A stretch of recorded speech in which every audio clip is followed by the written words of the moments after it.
কোন চ্যাটের বাল আব্বাস? তুমি আসছো এখানে মামলা করতে, গুনার টাইম নাই। এই যে আমার নামে আজকে একটা মামলা হলো, মানহানির মামলা। ওই ব্যক্তি চাঁদাবাজি করে, সন্ত্রাসী করে, এমন লোকের কোনো মান থাকতে পারে না। যার মান আছে তারই তো মানহানি হয়। মামলা করেছে আরেকজনকে দিয়ে, গোপনে গিয়ে হলো সাক্ষী হিসাবে উপস্থিত হয়েছে। এগুলাকে আমরা বলবো গুপ্ত। আপনি ঢাকাতে ফেল করেছেন, লিখে রাখুন জনাব আব্বাস।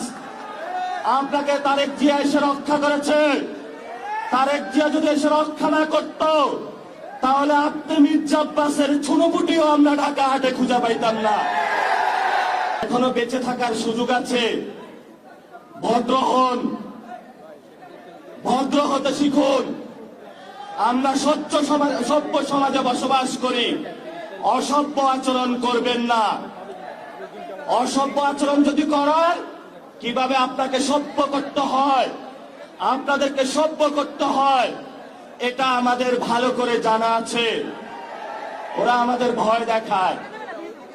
আমরা এক আল্লাহ ছাড়া কারো কাছে ভয় পাই না। মামলা হামলা অনেক আগেই পার করেছি।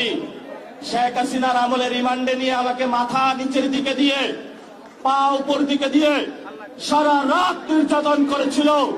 কখনো আপোষ করার চেষ্টা করি নাই। তুমি কোন চ্যাটের বাল আব্বাস? তুমি আসছো এখানে মামলা করতে, গুনার টাইম নাই। সিনিয়র সিটিজেন আসেন, সিনিয়র সিটিজেন আসেন।